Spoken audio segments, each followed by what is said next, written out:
With the Veterans History Project. We're in Sacramento, May 8th, 2007. I'm Fran Bevere, the interviewer, and we're working today with MaeJane Murray, Matter, M-A-T-T-E-R, born July 4th, 1933.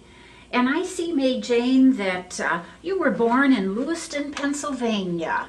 You know, what was going on in your life, and were there military people in your family? You know, what brought you to enlist in the military, the Air Force, in 1959? What was going on in your life then? At that time in my life, I had graduated from nursing, and I was a clinical instructor at Lewistown Hospital in Lewistown, Pennsylvania. Mm-hmm. And I was taking courses at Penn State along the way too. But I was getting a little bored with life there, and so were several of my friends who were taking courses. So one night after classes, we were having a cup of coffee, we all just sat down and we decided that if we didn't do something different, we'd probably stay in Lewistown, Pennsylvania, central Pennsylvania, forever. So we said, well, what else can we do? And we kicked around a few other projects and finally said, well, we could join the military. And we couldn't figure out what branch we wanted to go into, and so we went through the uniforms. And we didn't like the green of the Army, and we weren't too crazy about the navies. And finally I said, well, why don't we join the Air Force? My brother-in-law's in the Air Force right now, so he'd be unhappy if I joined anything else.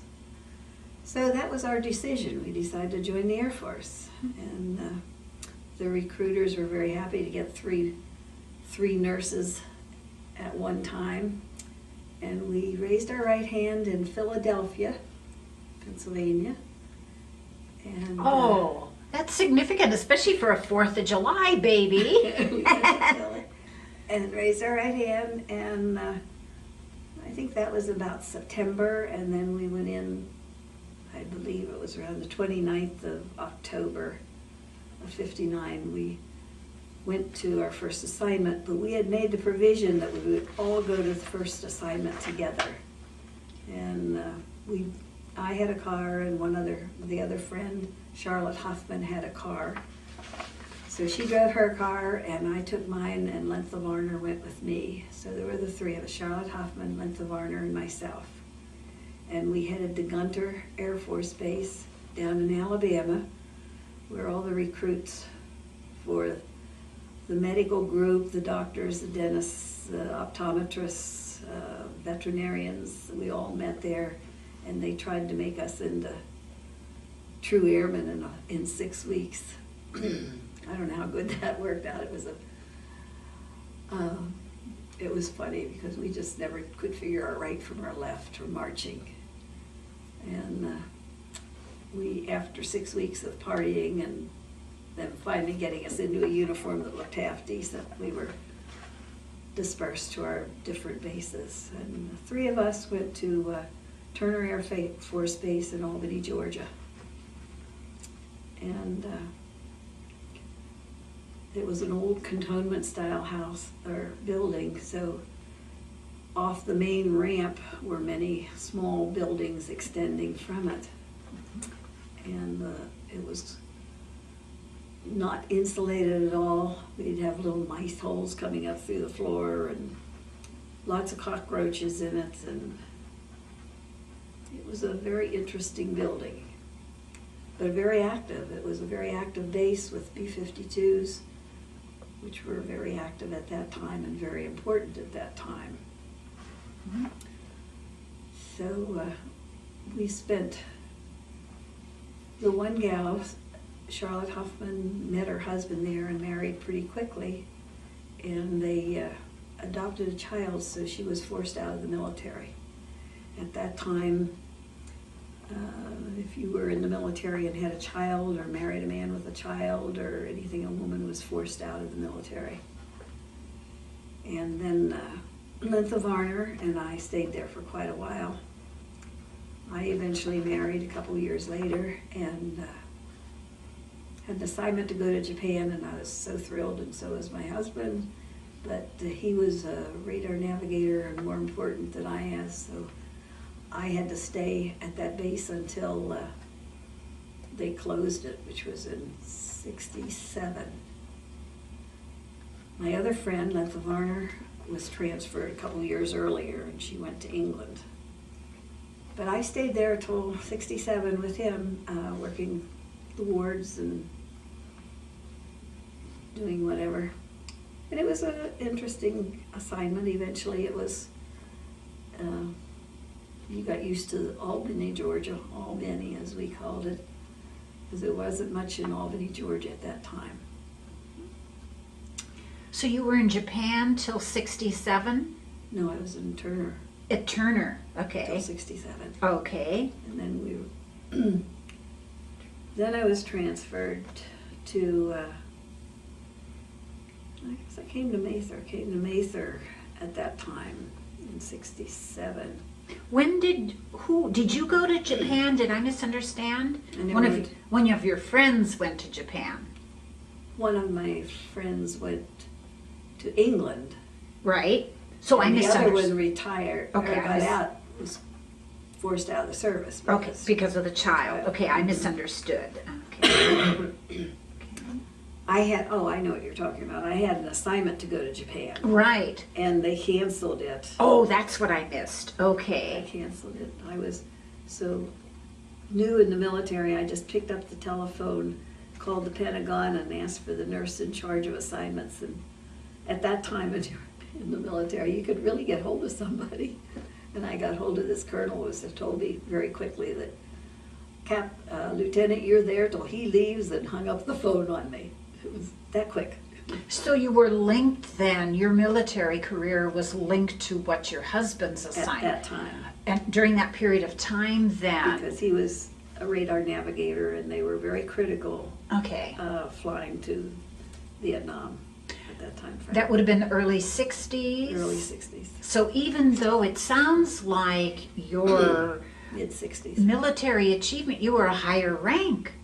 I was a first lieutenant. I went in as a first lieutenant. Okay, so you had a higher rank than your husband did. Am I understanding? No, you? he was Okay, a he had lieutenant also. Okay, okay. And, yeah, we were equal rank. So they didn't split husbands and wives at that time. You didn't have an assignment in Japan while he went to. Well, yes, they would. But at that time, I married him. He was there, Okay, and we met there, okay, and we stayed together. okay. Then when we got transferred, he got transferred, and I came along.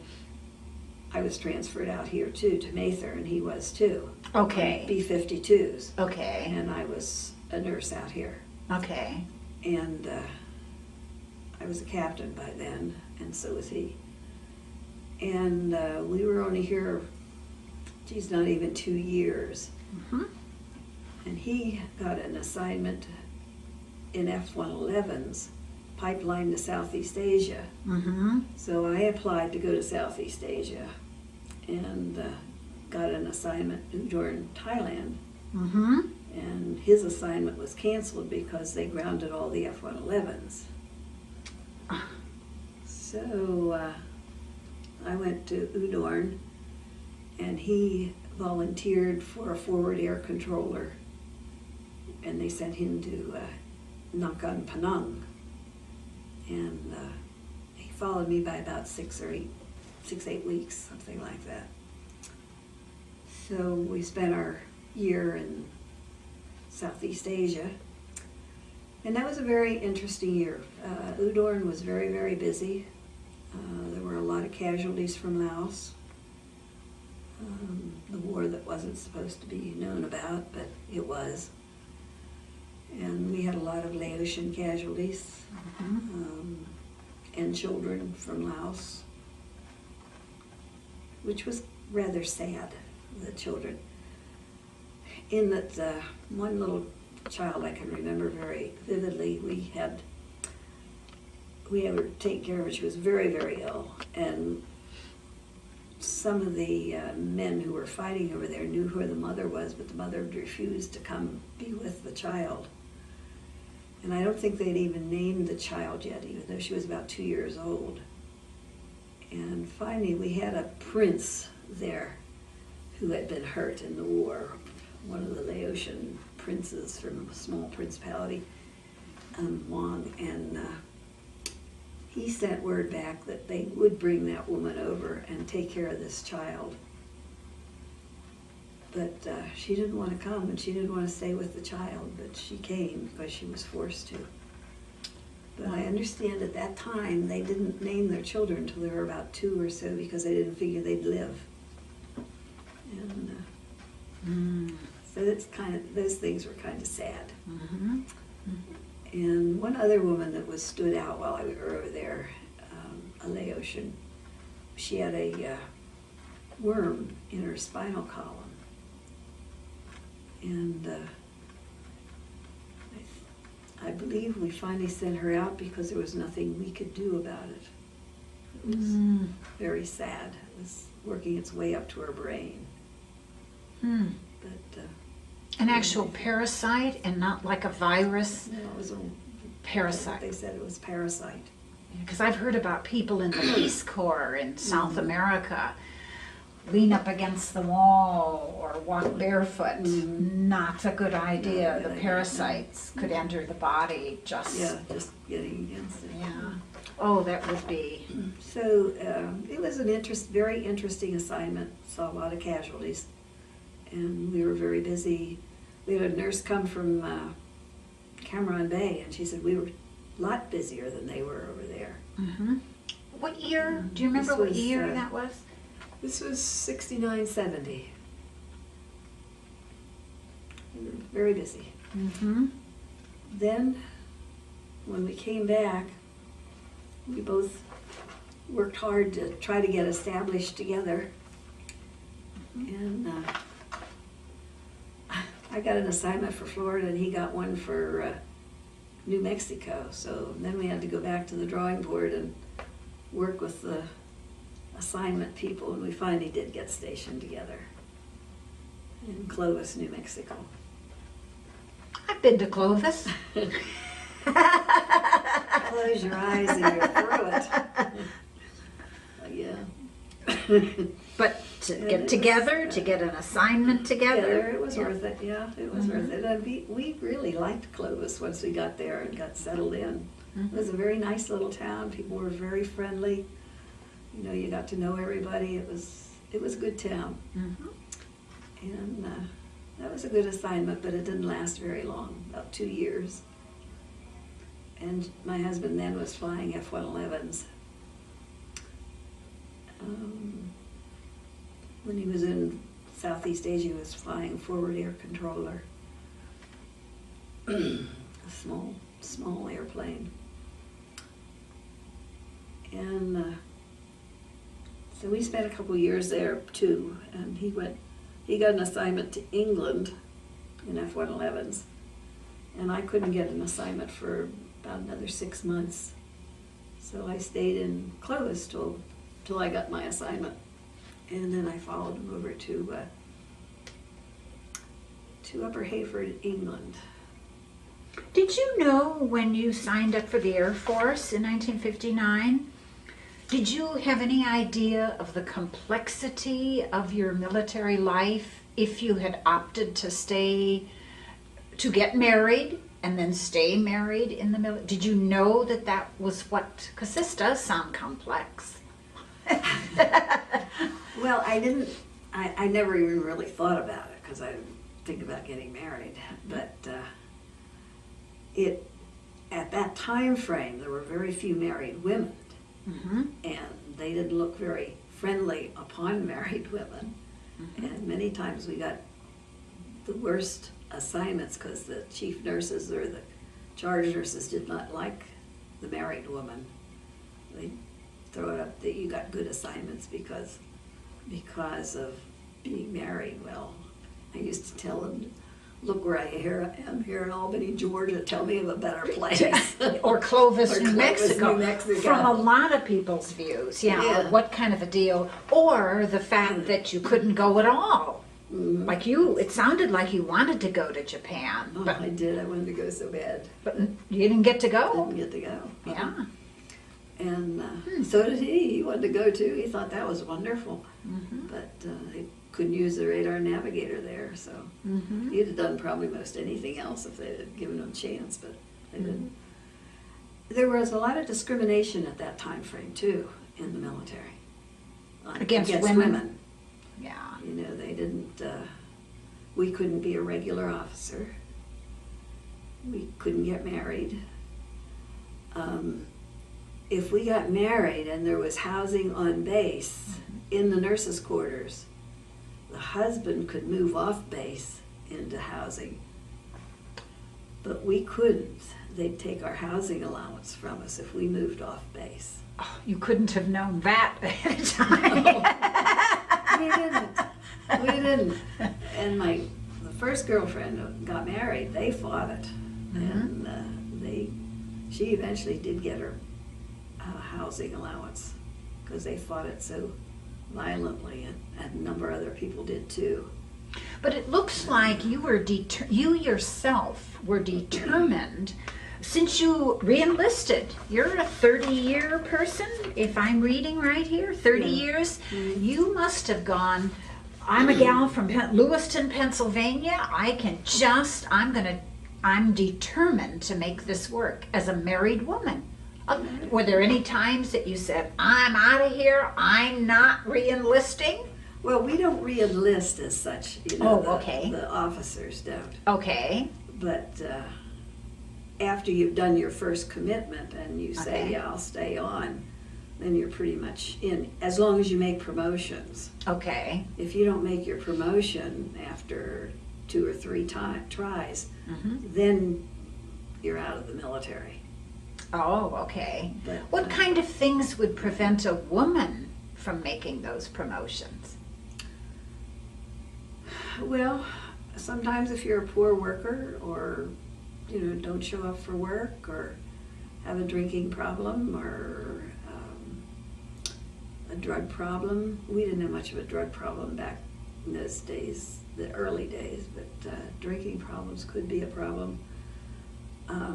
Just a lazy worker, and someone writes your evaluation and it's a poor evaluation, and you get several of them, why you can be boarded out. Mm-hmm. What else? Well, illness could, of course, get you out of, but that's usually an honorable discharge then, Mm-hmm. an illness. But or the other thing that happened to some of the girls when they were starting to cut down on the numbers in the military, they got caught in a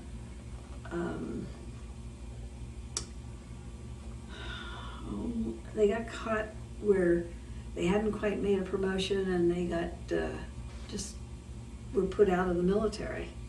I can't think of the word right now that they called it, but they got caught in kind of in an in-between group, and they hadn't made major yet, and they were rifted out of the group. They didn't quite have the credentials yet. Mm-hmm. And that happened to a number of friends as we got farther on in the military, and they were trying to cut down on some of the higher ranking girls in the nurse corps. So from your view then, does it seem that, especially since you're in your service time spans such an interesting time at the end of World War II, at the end of Korea, because some of my thinking was that women in the military in World War II do clerical work, nursing work, so that the men could go fight. So it sounds like the thinking then, during those early years of your service, okay, the women have done their thing in the military, let's reduce military expenses. And since we don't really need the women to free up the men to fight. Is that a correct observation on my part? Does that go along with? Well, in the medical group, they always needed a fair number of nurses. Okay. You know, we didn't quite fit into that group, Okay. the line people, Okay. because we were in the medics. Okay. It's a whole other ballgame in the medics. than Okay. Out on the line. Okay. So then you kind of knew at the beginning, having been graduated with a nursing degree, nursing already at an advanced level in your work, your vocation, you knew that you'd be in pretty good shape in the military so it wasn't a surprise. No. No, because some of the people I've talked to, some of the veterans, they didn't have a clue what they were doing, signing up to be parachuters, and they'd never ridden in a plane before. Yeah. Well, I mean, nursing is pretty much nursing when you get right down to it, you know. Well, the Laotian experience would have been a jolt. Yeah, that was interesting. I mean, we had a lot of, excuse me, That's all right. we had patients, Laotian patients that had never been inside a building basically before. Did your They didn't training have it. prepare you for that? No. Because you must I have mean, had to work. They didn't know what a bathroom was, or a urinal, or a water bottle for water, or so we found all kinds of things in the water bottles, and you know, their drinking water and so forth that we put at their tables so they had drinking water. Did you work They with didn't a know what to use it for. translator, or did you just have to do the best you could? Did the best you could mostly. Whoa. You Whoa. know, sometimes we might have a patient that knew their language who was fighting in Laos. Mm-hmm. And but a lot of times some of them might know a few words from the Americans that have fought with them, but Mm-hmm. a lot of them didn't know anything. What is your It was- view of our involvement in Southeast Asia the same now as it was when you were actually there in Laos? Has your view of why we were there, has that changed? My view of that was we should have gone in and wiped it out. And you know, it was just fought terribly wrong out of Washington. And I But think who would- most people. Who would we have wiped out if you? Well, you'd have taken care of the North Vietnamese is where you'd have gone and started. You know, there were so many times, and I had a lot of friends who were doing a lot of flying, Mhm. That's why I thought I'd ask you. and my husband was a forward air controller, which is a very dangerous job. They're flying like 1,500 feet over the ground, Mm-hmm. looking for trains or transport of moving soldiers from one place to the other. Mm-hmm. But they couldn't call in the F-4s to target that place immediately. They had to send the information to their stations, and then they would send it back to Washington. And by then it had leaked out. And then they finally got back over there a day or so later. Well, how long's a troop train going to stay in the tracks? Till they Especially send when in it's already moving. till they send in the F-4s, you know, and that really doesn't set well when you're over there and know this is happening. Mm-hmm. And, you know, it was just as stupid. If they let the military run the war, they'd have gotten out of there a lot sooner. Mm-hmm. And it was just ridiculous to have to send back to the States, because you know it's going to leak, whatever the problem is at the time. Do you think, and I know this could be, like I've said earlier, some of these questions are just unsuitable, but I'm still going to ask, if we had bombed the hell out of either the North Vietnamese, although I think that's problematic because it seems like the Chinese were right there, but let's say we had bombed the hell out of them, how different would Southeast Asia be now today? I mean, it would be all one country over there, I think. Hmm. I don't know how much different it'd be. Their culture's completely different than ours. Mm-hmm. I mean, all those countries' cultures are different Mm-hmm. than ours. And I don't believe we can, I'm a firm believer in letting their cultures stay the same. So whatever they want, let them stay there. I just think we kind of cut and run and got out of there. I think it could have been handled considerably better. I think a lot of the people who were over there feel it could have been handled a lot better. I'm old enough, I've lived Vietnam, and I know the impact on people in my life, and it's as complicated now as it was then. Would it have been different if we'd have done, I don't know. You don't know. We don't really know, but I think it would have been a little better. I think we'd have been in there and out of there if we could have done what we needed to do. I mean, how would we have been in World War II if Truman hadn't taken the reins and said, okay, bomb them? I've had vets tell me, because I've asked, why did we drop 2 bombs, bigs on Japan? Guys have told me because they wouldn't surrender on the first one. Oh, so you had to go for the next one. Because the second bomb was like 3 days later, and even with time change differences, they haven't surrendered on the first one. So he was strong enough to go back and do it. Had we not, we'd have probably lost hundreds of thousands more men. I've interviewed guys who've gone, they were in the groups to escort MacArthur into Tokyo, and they've said, I wouldn't be here doing this interview, because they were the Pacific vets. Going in. Island by island by island. Yeah. So things do change sometimes for the better if you go in and use your muscle. You know, that's people, cultures know muscle. The person who's the strongest, or the country that's the strongest. And that's the way history's been if you look at it. Down through the ages. Have you had lucky experiences or unlucky experiences in your military career? Have there been events or stories that just go, now if I'd have gone over there today, this whole deal would have been different? Have you had? Or was it pretty predictable? Nothing surprised you?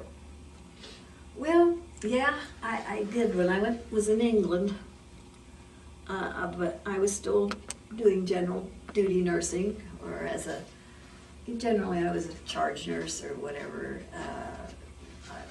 so I wasn't pulling all the shifts and everything. I was a charge nurse. I had enough rank by that time.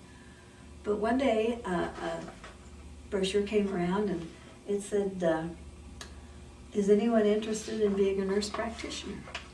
So I did on a lark. I said, yeah, I might be interested in that. So I put my name down. And and that went to headquarters and back here in the States, and they started to send me information and said you were accepted. And the command nurse over in Europe said, wait a minute, she can't leave here and go back to the States and go to school for a practitioner program. And told her she can't leave. Well, as it turned out, the people here in the States said, yes, she can. And so I came back to the States, to the University of Kansas, and went through the practitioner program. And then they sent me back to England to work and finish my tour over there. And that was very interesting. I was an OB-GYN practitioner then. There was no OB-GYN to work with at Upper Hayford Hospital. So I had a family practice older guy who had done OB and so forth in his private practice before he went back in the military. So he was my mentor. So I thought nurse practitioners were fairly current things. But oh no, this was 74. Yeah. So I worked that year, and then the hospital commander over there said, told a story, he said, MaeJane, if there's anything you can't handle, and he can't handle it, here's some names in Oxford and Banbury, and you call them and talk to them. Well, first time I called them, they wondered who this nurse practitioner was. Nurses didn't talk to doctors back there in England at that time. But after a while, they came around and they realized I had a few brains in my head anyhow. And they started inviting me to their meetings, their medical meetings. And so I would say that's one of the really good things that happened to me in the military. I got to be a nurse practitioner. And I've been a practitioner for a long time now since, and enjoyed every minute of it. And you're right, that was a time of transition for women, not only in the military, but in the medical field. So congratulations, lady. That was something that was really a book turner for me, is to get into the practitioner field. Because otherwise I'd have had to go into administration, and I don't like administration, never did. Didn't like it. I like hands-on with patients and talking to them and trying to help them with their problems. Where in administration you're pushing the desk work all the time. And as you make rank, that's kind of automatically what you get in the military and as a nurse. So it worked out very well for me. As I look at your medals, you have quite an array of accomplishments. Which of these has the most meaning for you? Did you want to? Well, the bronze, I think I have a bronze star, and I never pay that much attention to them. That's pretty meaningful to me. Why? What does it? Well, it means you've served well in certain areas, like Southeast Asia, over there. I think Germany was included in that. I can't really remember that I had the service stars. I can't remember what they were all for now. I think that's probably the most important. And I value the Vietnam ones also, though, because they're a vivid part of my memory right now. Was anybody in your family, other than your husband, thinking about your mother, father, uncles, any of them military people? My brother-in-law. Okay. Yes, he was a colonel in the Air Force. Okay. Yeah, he was. Well, after I joined the Air Force, I wasn't too happy. It takes a transition times, but he was flying T-33s, and he was up in Hanscom in Massachusetts. So one weekend, he flew down to Albany, Georgia, and they asked if I wanted to go for a ride in a T-33. And I said, sure, I'll go, And this is a hot little trainer that he was flying, and we were flying around, and he was doing all these dips and things, trying to make me sick, and he finally said, well, MaeJane, do you want to see the ground by looking up? Oh! And I said yes, and about that time I was looking at the ground. Oh, that was kind of exciting. So anyhow, he cheered me up that weekend, and it was fun. T-33? T-33, trainer, 33. So, what did your family think of the fact that do you have brothers and sisters? Well, you must have a sister. I have a sister. Okay. What did your family think that you made the military a career? Did they know that when you... When I went in.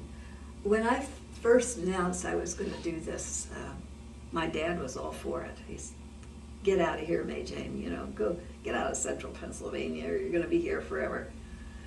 Mother was not that happy about it. She had heard all the stories of the 50s of women in the military, and she wasn't too happy about that. I hear those stories even nowadays when I say that I'm interviewing career military women, and they go, and I go, what you're saying is not true. Not true.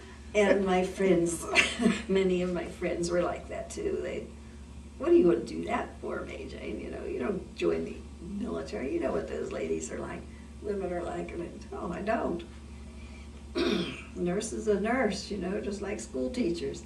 Air traffic, early military air, I've interviewed them, lady air traffic controllers in little bases down in North Carolina when all they had was a green light and a red light, and they made up their own codes. I mean, and they lived in isolation in a dorm with a bunch of women. Oh, yes. Oh, yeah. Yeah. But, eventually Mother came around and decided it was a good idea. And after I got married, one time I did think about getting out. But then I was still in Albany, Georgia, and I went and checked out the salaries of the nurses at the local hospital. Mm-hmm. And I said, I don't think so. Yeah. If I'm going to work, Yeah. I'm making fairly decent money, I think I'll just stick with it. Mm-hmm. And so I did. Mm-hmm. I just decided that I'd make it a career and keep on working at it. As long as they promoted me, I'd stay in the military. Mm-hmm. Have you linked up with any of your old buddies, Charlotte Hoffman, and some of these other friends that you've had? Have you been able to find them or their families? Charlotte's passed away, but Lintha Varner, who I went in with, yes, we correspond at Christmas time always. How do you, And- quick interruption, how do you spell Lintha's name? Lentha, Just like it sounds. Varner. And her last name now is Piner, Piner. Okay. And she's from my hometown. And about 2 years ago, I was back there, and she was too. Her mother had passed away, so we ran into each other there. I saw the mothers a bit in the paper, local paper, and I said, oh, she's going to be here, I know it. Mm-hmm. And that's the first time we'd see each other in years and years and years. Did she stay in the So- military? No, unfortunately, before they changed the laws, she got pregnant, Ah, okay. and she had to get out. Okay. And like a year later, they changed where she could have stayed in the military, and she tried to get back in, but they wouldn't take her. Oh. She was really not a happy camper. She wanted to. She liked the military, and she wanted to stay in, but. Mm-hmm.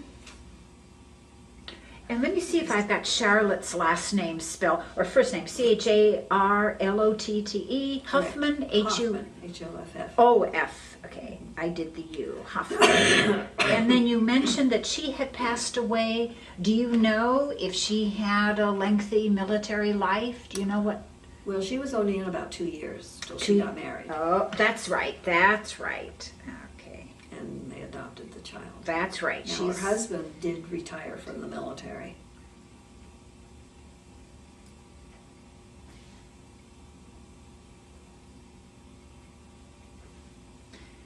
Okay, and Charlotte.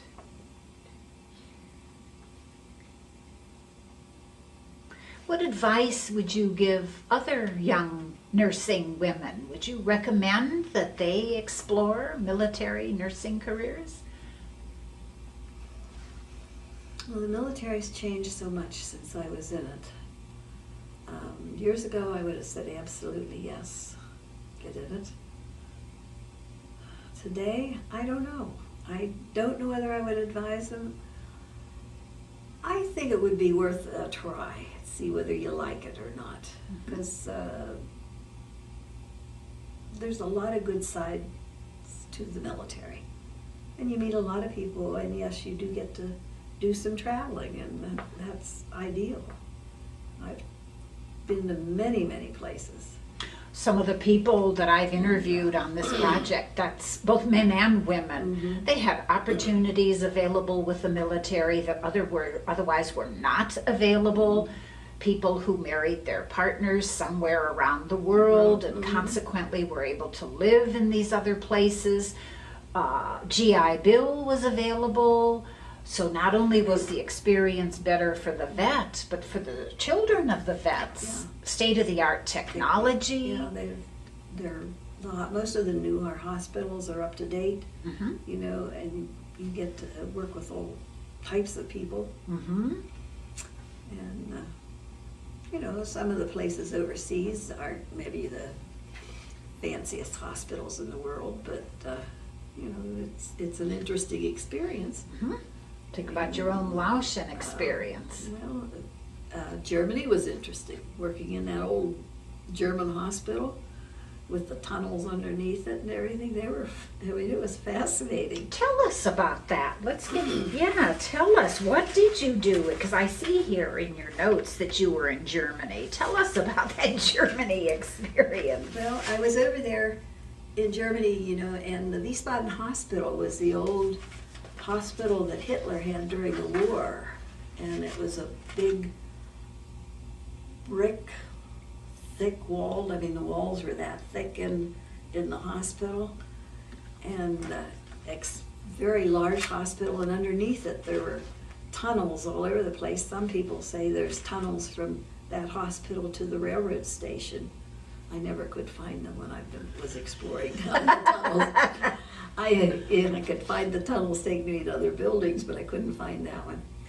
But, you know, the halls were long, and it was a very up-to-date hospital then. I mean, we had good equipment and good, large, quite a few doctors of all variations there. So it was a very good experience being over there and being in the German community. It was fun.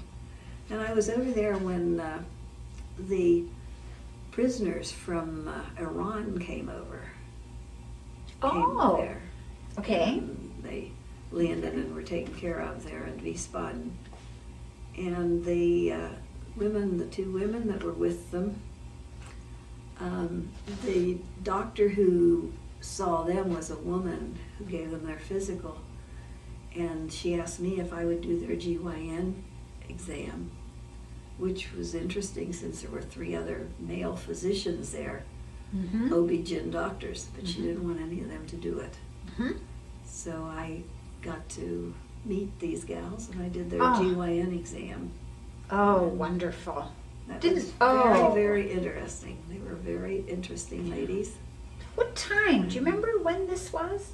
Just an estimate? That was that 81, 80? Early 80s? No. That's okay. 81. How did you get the opportunity to work at that hospital? Do you remember how that came about? Because it sounds like your husband would have had to have. No, he was retired then. So Oh, he okay. followed me over to Germany. Oh, okay. From Seymour Johnson. We were stationed at Seymour Johnson in Goldsboro, North Carolina. And then I got another assignment, and that was to Germany. It was my time for rotating, and I got an assignment to Germany. And spent my time there. And that was a nice place, because we could take weekends and go to Austria and go skiing. See the best of Europe. Or And not be in a war in Europe. Your European experiences are different.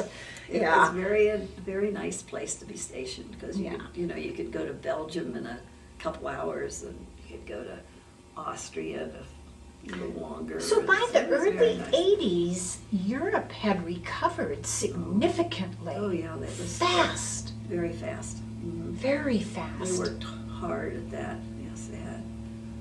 And it was the nice thing about Wiesbaden too is it was not bombed during the war.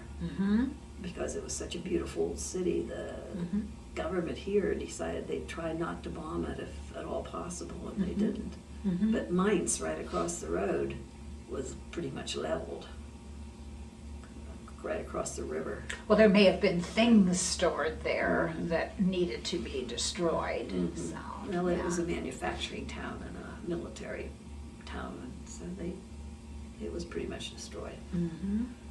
But when we got over there, it was fine. It was all built up again. And everything. Wow. Significant recovery. Rebuilding fast. Oh, Very fast. wow. Did you get to do the Berlin Wall? I did.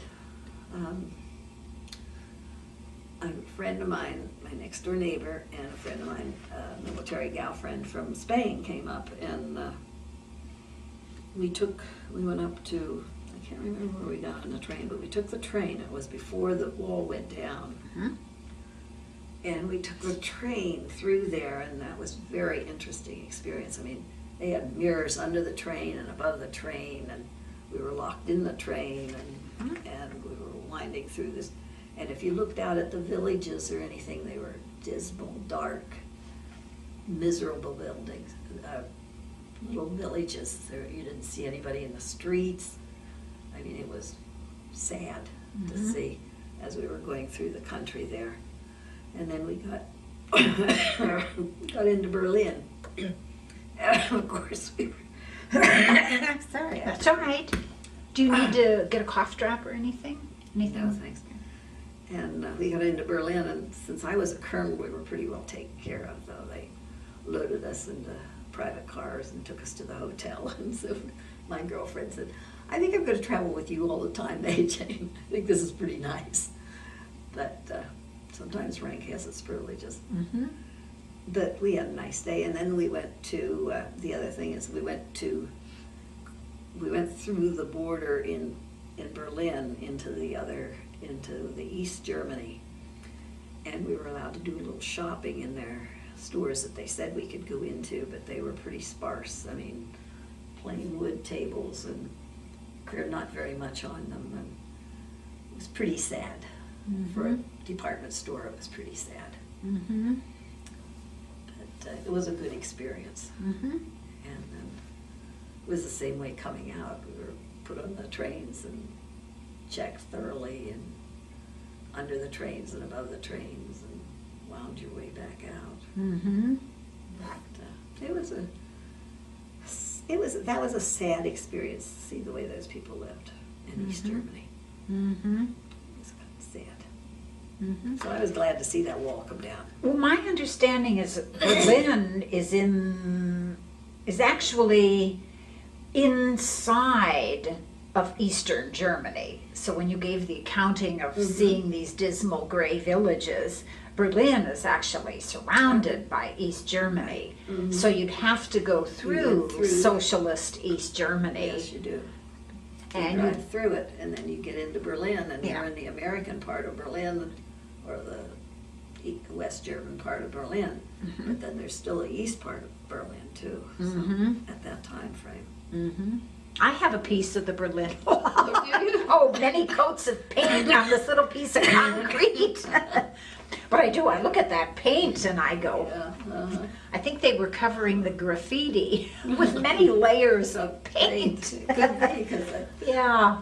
Oh, you did. You had a unique time to be in Europe.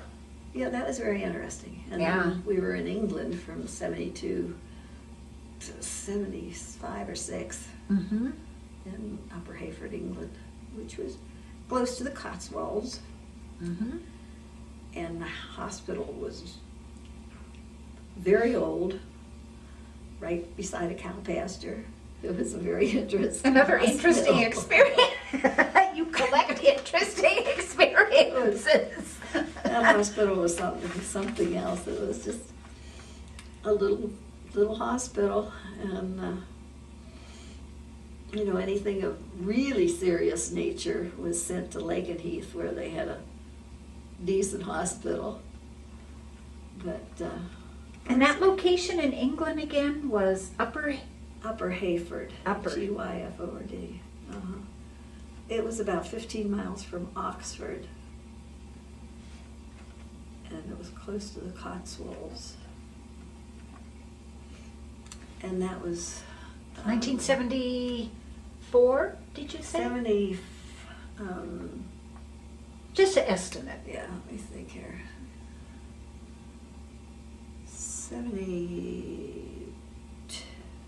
72 to about 75 or 6. Yeah, I would look at your excellent memory. I don't know if I could give a date accounting of the places I've been. You've done very well. Thank you. Yeah. So it was an old stone building, long drawn out building. I'm sure it was there during World War II, and been there ever since. But then they had, after that, they built a new hospital over there. They desperately needed it. But you know, it served for us. Like I said, anything really serious was sent out pretty quick, you know, to someplace else because we didn't have the capability to take care of it. Given that you were traveling military, were you around the world, were you able to make civilian friends that you've maintained to this day? Or were you so busy with your professional responsibilities and being with your husband whenever possible? Did you have time to make civilian friends? We made some over in England that we still keep in touch with. In Germany, I made some at the hospital. The women I've kept in touch with. Let me think. Here in the States, I don't think we have friends, military friends we've kept in touch with forever. Well, I know about officers' clubs around there. So there wouldn't be much time to make civilian friends between your work and being with your husband when he was available to have fun, doing some traveling. Yeah. Get outside, because I don't know that civilians were allowed in many of those officer clubs, even the non-commissioned officers. Well, non-commissioned for many years weren't allowed in the officers club. Right. And vice versa. But no civilians either. Unless if you were a guest, you could go. Okay. A guest could go. Okay. Because oftentimes I understand those clubs were the social place for many military people. Oh, yeah. A safe place to go to have some fun. Absolutely. And we had a lot of fun in them. Yep. Places. A lot of fun. Have you ever seen one of these Bob Hope shows? Any of these other military presentations? I saw Bob Hope over in Southeast Asia. And I saw, there was another one of the choral groups that came over there. He was very good. During the 60s, who were they? Yeah, I can't think who it is. Folk singers? Yeah, folk singers. Peter, Paul, and Mary. It was 3 guys, I think. Oh, shoot. It's gone. That's all right. But they were very good too. What was the presentation of the Bob Hope show? Where were you? I've heard some interesting accountings of where people have gone to see Bob Hope. Well, we had at Udorn, we had a outdoor movie theater. And it was held there. So it wasn't too bad. I don't think it rained that night for a change, or that day. That's a blessing. That's a blessing. Because I've sat through many a movie that I was soaked, but it was always warm over there, so it didn't matter. Just drenched.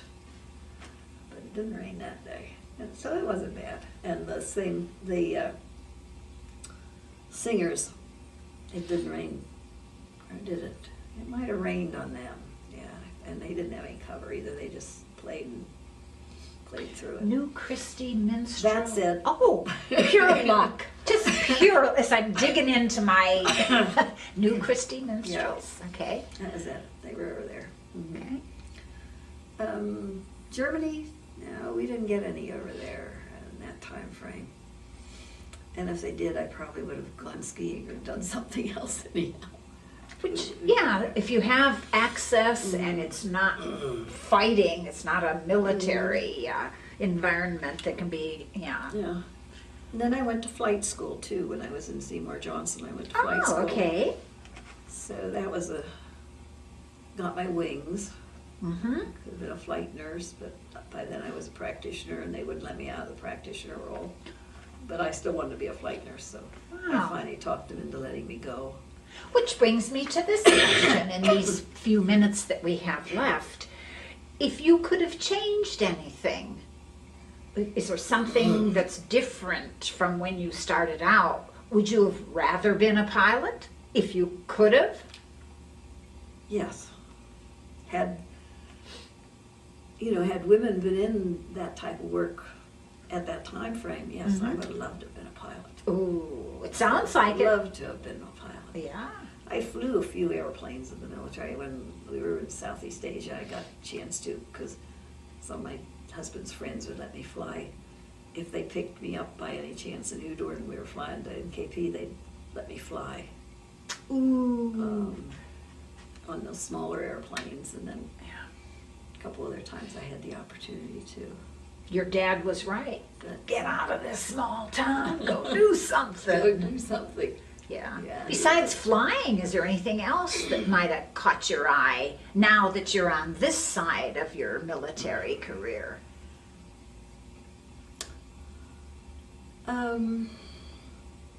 Well, if sticking in the type career, I would have probably gone to flight school early, pushed to go to flight school earlier, so I could have been a flight nurse Okay. instead of, maybe in Southeast Asia or something like that. Okay. But I didn't have that then. And then, of course, when I did go, I was already a practitioner, and they weren't about to let me get out of that. Okay. But I was just happy to that they let me go to do that. Mm-hmm. You got your wings. I got my wings. You and got your that's wings. what I wanted. Got my wings. Well, are you a private pilot now? Can you?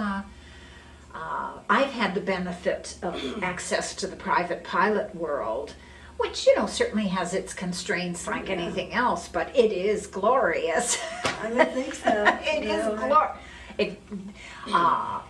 Of course, it's nice to have somebody else pay the fuel bill because, of course, fuel for a plane, especially a jet plane, F-111 or any of the new models, the fuel must be just outrageous. Yeah, must be. But But yes, that would be fun to do. yeah, But we've then got again, I've had quite a few friends who, after they got out of the military, went into flying small planes Mm-hmm.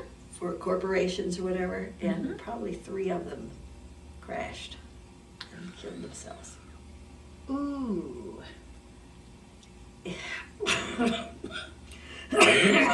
I like small planes, but I think you're not as proficient as when you're in the military because you're forced to practice and practice some more. Mm-hmm. Where the pilot who flies once or twice a week doesn't have the proficiency that the other people do. Mm-hmm.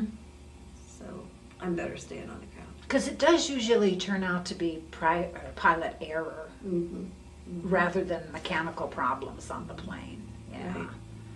Yeah. So, Is there anything, we've got just a minute or two before the interview concludes. Is there anything that we haven't covered that you might want to say for the researchers of the future? Anything? no, I can't think of anything. Any observations that I haven't covered? I have one thing. I do think they ought to bring a little more of the military back to the military. When I go on military bases, I see women who are way overweight. They don't have regulations for purses and for the way they look like we did, and I think military should revert back to some of those things.